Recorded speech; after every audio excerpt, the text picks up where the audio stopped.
Good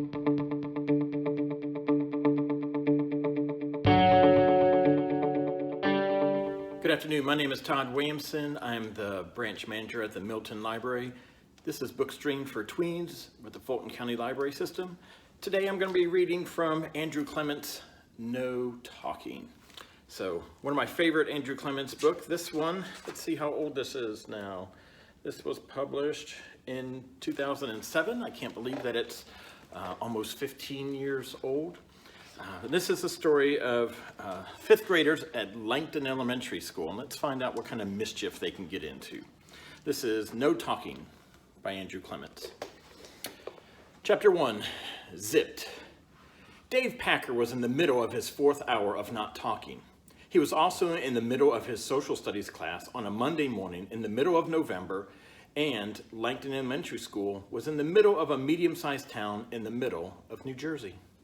There was a reason Dave was in the middle of his fourth hour of not talking, but this isn't the time to tell about that. This is the time to tell what he figured out in the middle of his social studies class. Dave figured out that not talking is extra hard. And the reason? Teachers. Because at 11:35, Mrs.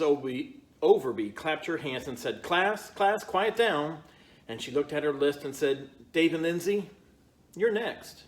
So Dave nodded at Lindsay, and they stood up, and it was their time to present their report about India. But giving this report would ruin his experiment, because Dave was trying to keep his mouth shut all day.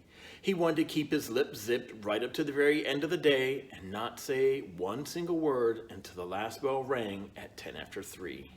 And the reason Dave had decided to clam up, it still isn't time to tell about that. This is the time to tell what happened about the report.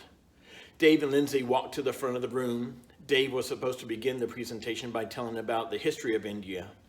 He looked down at his index cards, looked up at Mrs. Overby, looked out at the class, and he opened his mouth, but he didn't talk. He coughed. Dave coughed for about 10 seconds. Then he wiped his mouth and looked at his index cards again, looked at Mrs. Overby again, looked at the class again, opened his mouth again, and he coughed some more. He coughed and coughed and coughed until his face was bright red and he was all bent over. Lindsay stood there feeling helpless. Dave hadn't told her about his experiments, so all she could do was watch and listen to his horrible coughing. Lindsay's opinion of Dave had never been high, and it sank even lower by the second. Mrs. Overby thought she knew what was happening with Dave. She had seen this before. Kids who got so nervous that they made themselves sick rather than talk in front of the class.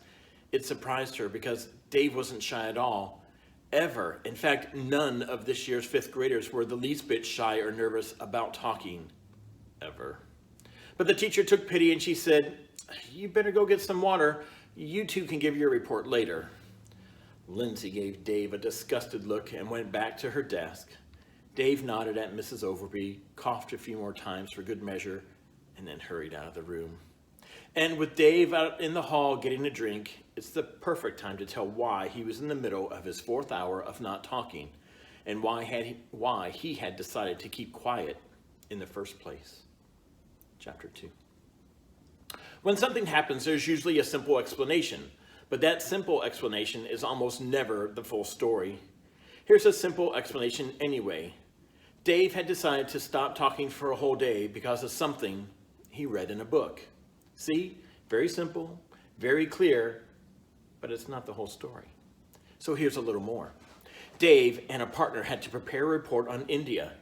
Not a long one, just some basic facts, something about the history, something about the government, something about the land and the industry, something about Indian people and their culture. 5 minutes, no more, no less. Dave's report partner was Lindsay Burgess, and neither one of them was happy about that. There was some boy-girl problems at Langton Elementary School, but this isn't the time to tell about that. Even though Dave and Lindsay had to give their report together, they both agreed that they did not want to prepare it together. So they divided up the topics in half, and each worked alone. Dave was a good student, and he found 2 books about India. He had checked them out at the library. He hadn't read both books, not completely. He wasn't that good a student. But he had read parts of both books. And Dave thought the most interesting section in each book was a part of how India became independent, how the country broke away from England to become a free nation, sort of like the United States did. And Dave thought the most interesting person in the story was India's independence was Mahatma Gandhi. Dave was still amazed by Gandhi. This one skinny little man practically pushed the whole British army out of India all by himself. But he didn't use weapons or violence. He fought with words and ideas, and it was an incredible story, and all of it true. And in one of the books, Dave read this about Gandhi. For many years, one day each week, Gandhi did not speak at all. Gandhi believed that this was a way to bring order to his mind. Dave read that bit of information on Thursday afternoon, and he read it again on Sunday night as he prepared for his oral report. And it made him wonder what it would be like to go a whole day without saying a single word. And Dave began to wonder if not talking would bring order to his mind. In fact, Dave wondered what that meant, to bring order to his mind. Could something as simple as not talking change the way your mind worked? It seemed like it must have been good for Gandhi, but what would it do for a regular kid in New Jersey? Would not talking make him smarter? Would he finally understand fractions? If he had more order in his mind, would he be able to look at a sentence and see which word was an adverb instead of just guessing? And how about sports? Would someone with a more orderly mind be a better baseball player? Powerful questions. So Dave decided to zip his lip and give it a try. Was it hard for him to keep quiet? You bet, especially at first, like when he got at the bus stop, when his friends were arguing about why the Jets had lost to the Patriots. But Dave had quickly learned that by nodding and smiling, by frowning and shrugging, by shaking his head and giving a thumbs up or a high five, or even just putting his hands in his coat pockets and turning away, not talking was possible. And by the time he'd ridden the bus to school, Dave had gotten pretty good at fitting in without speaking up. That explains what's going on a little bit.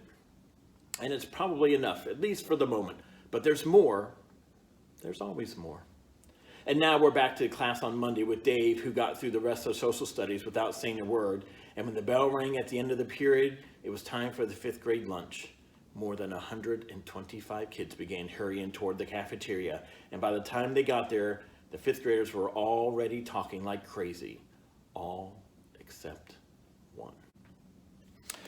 That was the first 2 chapters of No Talking by Andrew Clements. Go ahead and pick this one up, finish it up on your own, and figure out how Dave and Lindsay work out their little problems from their 5th grade class, and see how their little experiment of no talking expands to the entire 5th grade, and see what kind of disruption it brings to their school. I hope you enjoy it. Thanks.